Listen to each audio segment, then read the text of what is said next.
Montana farmers are voicing frustrations over the Trump administration's use of tariffs.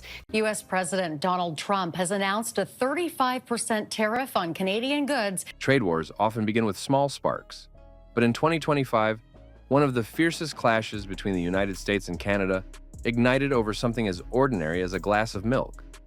Washington thought Canada would bend under pressure, but what followed shocked not only American farmers, but also global markets. Border crossings slowed, contracts collapsed, and U.S. barns filled with unsold milk. Yet, while chaos spread across America's rural heartland, Canada stood firm, using its dairy sector as a shield against one of the most aggressive trade offensives in recent years. This was no longer about dairy alone. It was about sovereignty, national identity, and the survival of entire industries. Before we dive deeper into this explosive trade standoff, don't forget to subscribe to the African Web and hit the bell icon, so you never miss our detailed insights on stories that shape the world. In early August 2025, Washington made it clear it wanted to reset the rules of trade.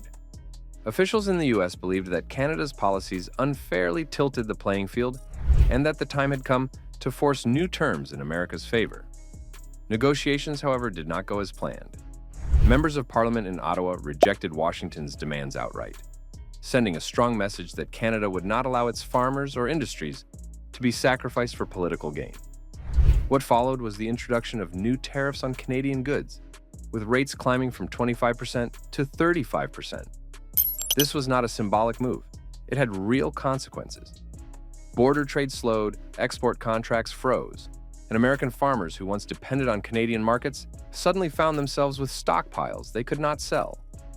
For many rural communities across the Midwest, this was a devastating blow. The White House expected Canada to bow quickly under pressure, but instead, Canadian leaders doubled down.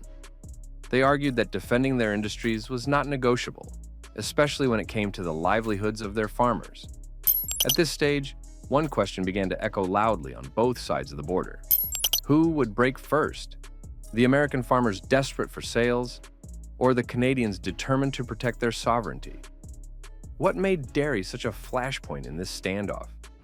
For Washington, Canada's supply management system was portrayed as a wall, an invisible barrier that limited U.S. access to the Canadian market. High tariffs, strict quotas, and tight government control made it nearly impossible for American farmers to flood Canada with surplus milk, butter, or cheese. To U.S. officials, this system was unfair, outdated, and a violation of free trade principles. But to Canadians, the story was completely different. Dairy was more than just another commodity. It was part of the national fabric. For thousands of Canadian families, dairy farming represented a livelihood passed down through generations. Communities, especially in provinces like Quebec and Ontario, depended on this stability. The supply management system, in their eyes, was not a trade weapon, but a shield that ensured farmers earned a fair income, protected against market crashes, and maintained a steady food supply for citizens. Recognizing the importance of this system, the Canadian Parliament went a step further. Just before new tariffs were introduced, lawmakers passed legislation banning any future government from using dairy supply management as a bargaining chip in trade deals. This was an unprecedented move, one that sent an unmistakable signal to Washington. No matter the pressure, dairy was off the table. It was no longer a negotiable policy. It was a matter of sovereignty. What began as a fight over dairy quickly expanded into a full-blown economic conflict. Tariffs spread from milk and butter to steel, aluminum, and even automobiles. And here, the consequences became even more severe.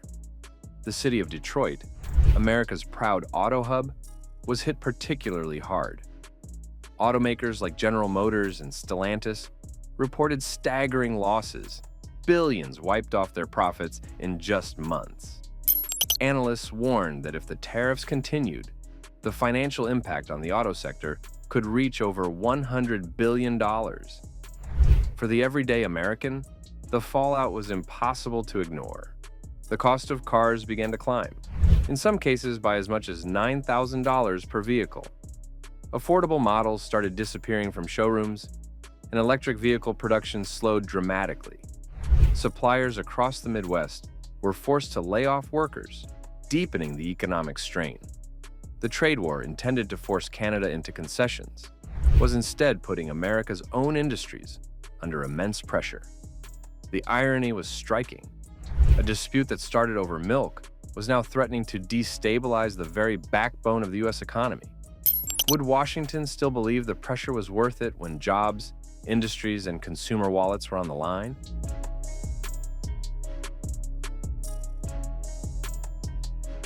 While the U.S. struggled with mounting losses, Ottawa adopted a very different strategy. Instead of retaliating blindly, Canada chose to prepare and adapt. The government reaffirmed its commitment to protecting dairy, declaring it untouchable. At the same time, Canada began diversifying its global trade partnerships, strengthening ties with Europe, Asia, Japan, and South Korea. By signing long-term supply contracts and building new partnerships, Canada signaled that if the U.S. closed its doors, others would open theirs. Domestically, support packages were rolled out to help industries affected by U.S. tariffs. Canadian producers received assistance to pivot toward new markets or expand at home, reducing the shock of disrupted trade. Businesses adapted quickly, finding opportunities in global markets, eager to strengthen ties with a reliable partner. Canada's approach was clear. While dairy was a red line that could not be crossed, the nation would not allow tariffs to paralyze its economy. Instead, Ottawa used the crisis to build resilience and push toward greater independence from U.S. reliance. The longer the trade war dragged on, the clearer the outcome became. Washington's pressure tactics were beginning to backfire. American farmers remained trapped in cycles of oversupply and unsold goods, while industries like automobiles and steel faced crippling costs. Canadian farmers, meanwhile, continued to operate under the protection of supply management, and Canadian industries, though strained, were finding new lifelines abroad. This confrontation revealed something deeper about the direction of North American trade. Canada's refusal to bow showed that smaller nations could resist economic bullying if they were prepared and united. It also raised serious questions about whether tariff-driven trade strategies truly benefited the U.S., or whether they simply inflicted pain on its own workers and consumers. What started as a quarrel over milk had escalated into a defining test of strength between neighbors. And in this test, Canada had made one thing crystal clear. When it comes to dairy, sovereignty, and the survival of its farmers, it will not yield. So, what do you think? Was Canada right to defend its dairy system at all costs? Or should it have opened its markets more to avoid this trade war? Share your thoughts in the comments. And if you found this story eye-opening, don't forget to like, share, and subscribe to the African Web for more deep insights into global conflicts and their impact on nations.